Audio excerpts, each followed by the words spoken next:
बहुत समय पहले की बात है। एक छोटे से गांव में सत्यवती नाम की एक वृद्ध महिला रहती थी।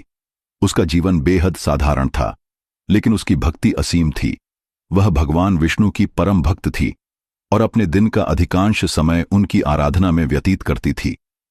सत्यवती हर सुबह स्नान करके तुलसी के पौधे के सामने दीप जलाती और मन में भगवान का ध्यान करती। उसकी भक्ति ऐसी थी कि गांव के लोग उसे विष्णु भक्त कहकर सम्मान देते थे। सत्यवती के 3 बेटे थे, विनोद, माधव और धर्मपाल। समय के साथ तीनों बेटों की शादी ऊंचे घरानों की कन्याओं से हो गई।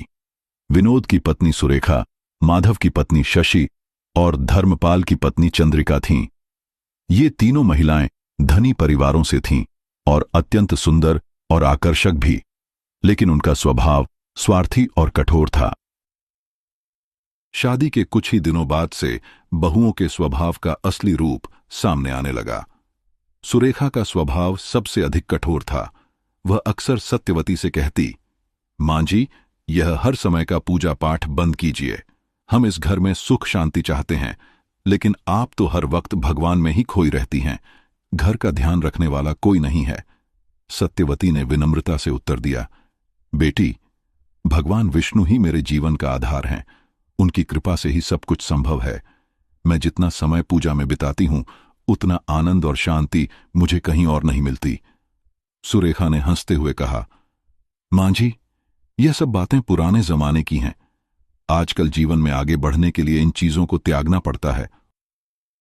उधर शशि, जो सबसे अधिक अभिमानी थी, सत्यवती की गरीबी का मजाक उड़ाते हुए कहती, मां जी, हमारे घर में तो हर चीज की भरमार थी। यहां आकर लगता है जैसे किसी गरीब घर में आ गई हूं। ये कैसी जिंदगी है? चंद्रिका, जो चतुर और मक्कार थी, ने कहा, मां जी, आप अब थोड़ा आराम कर लिया कीजिए। समय आ गया है कि हम घर का भार अपने हाथों में ले लें। आप बस पूजा पाठ करती रहिए, बाकी सब कुछ हम संभाल लेंगे।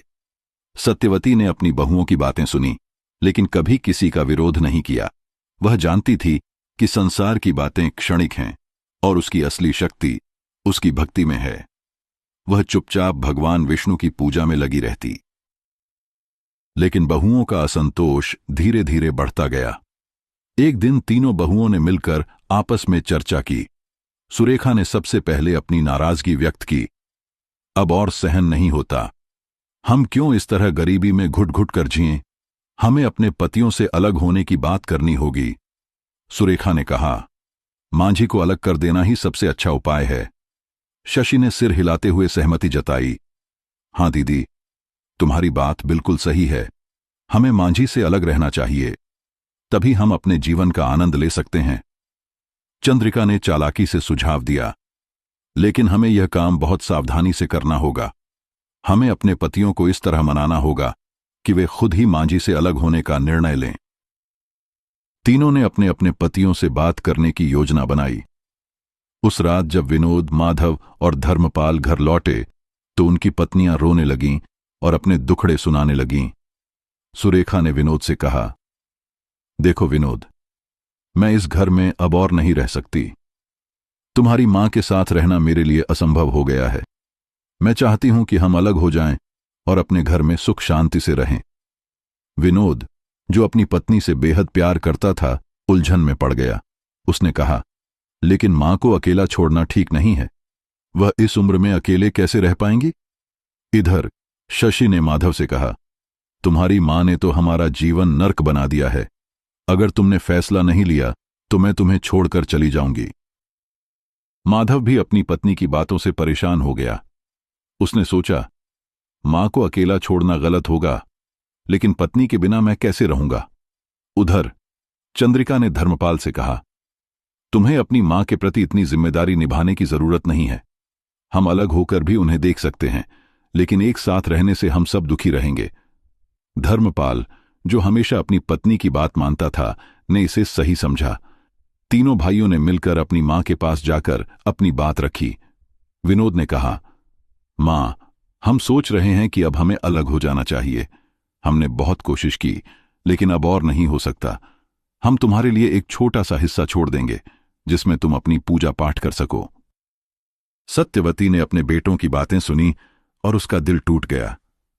उसकी आंखों में आंसू आ गए, लेकिन उसने अपने दुख को छिपाते हुए कहा, बेटा, अगर यही तुम्हारी इच्छा है तो मैं इसे स्वीकार करती हूं। मेरे लिए भगवान विष्णु ही सब कुछ है और उनका आशीर्वाद मेरे साथ है। तुम सब सुखी रहो, यही मेरी प्रार्थना है।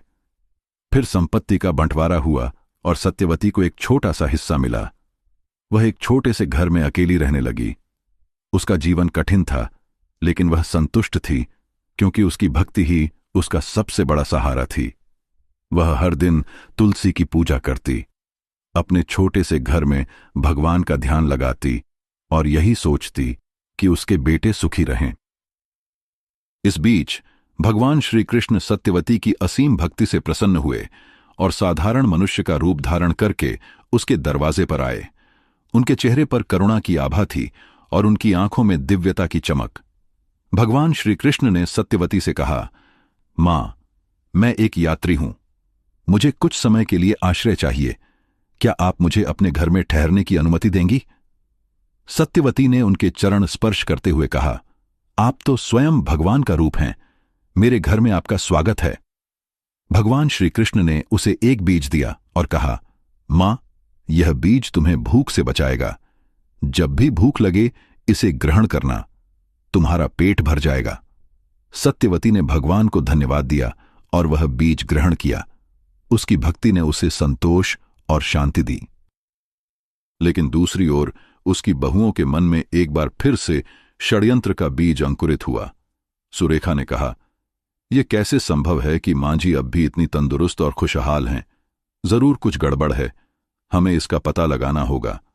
शशि ने कहा, हां दीदी, यह हमें जानना होगा कि आखिर मां जी को यह शक्ति कहां से मिली है।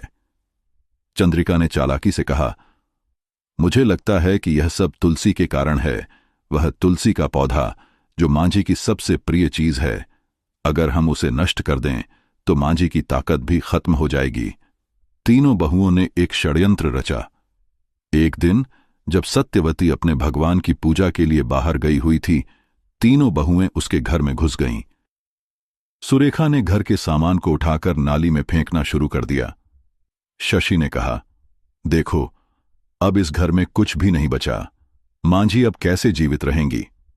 चंद्रिका ने तुलसी के पौधे को उखाड़कर नाली में फेंक दिया और बोली, अब देखो, मां जी की शक्ति खत्म हो जाएगी। लेकिन जैसे ही उन्होंने तुलसी का पौधा नाली में फेंका, उसी क्षण उन पर महापाप का असर शुरू हो गया। उनके शरीर में अजीब सा बदलाव आने लगा और देखते ही देखते वे तीनों स्वर बन गईं। वे चिल्लाने लगीं, यह क्या हो गया? हम स्वर क्यों बन गईं? उनकी आवाजें अब घुरघुराने जैसी हो गई थीं और वे इंसानी शब्द बोलने में असमर्थ हो गईं।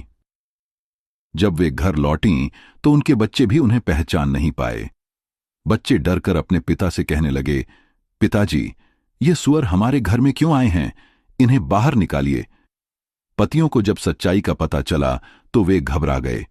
वे भागते हुए अपनी मां के पास पहुंचे और उससे माफी मांगने लगे। विनोद ने कहा, मां, हमने बहुत बड़ी गलती की है।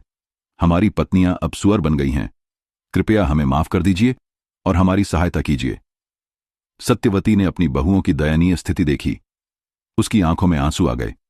उसने भगवान विष्णु से प्रार्थना की, हे प्रभु, मेरी बहुओं ने पाप किया है, लेकिन कृपा करके उन्हें माफ कर दीजिए, उन्हें फिर से मनुष्य बना दीजिए।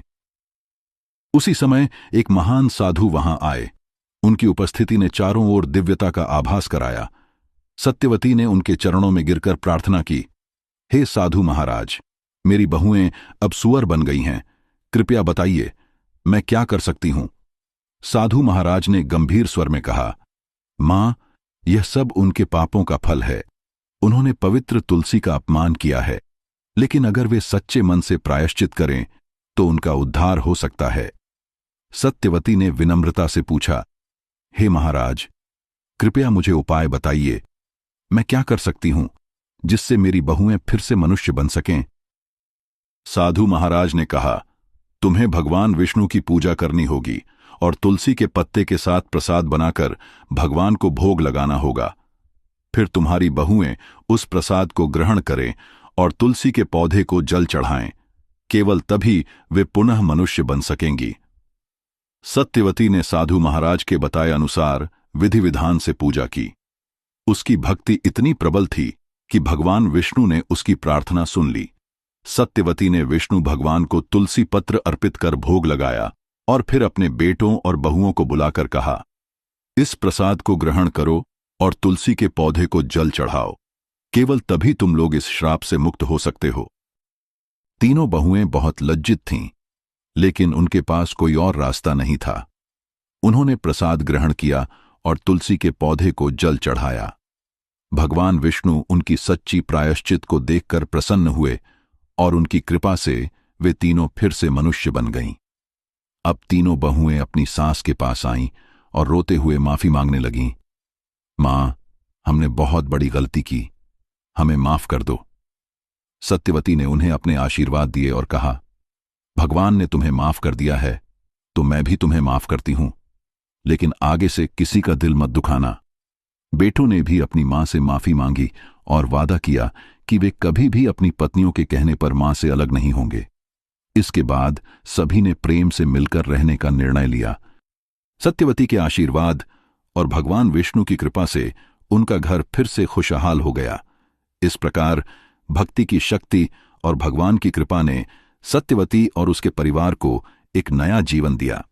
इस कथा से हमें यह सीख मिलती है कि सच्ची भक्ति और प्रायश्चित से सबसे बड़े पाप भी मिट सकते हैं और जीवन में सुख शांति का मार्ग प्राप्त किया जा सकता है। तो दोस्तों, आपको यह कथा कैसी लगी कमेंट करके अवश्य बताएं। जानकारी अच्छी लगी हो तो वीडियो को लाइक जरूर करें और कमेंट में जय श्री कृष्ण और जय मां तुलसी लिखना न भूलें। साथ ही चैनल को सब्सक्राइब करें। आप सभी का धन्यवाद।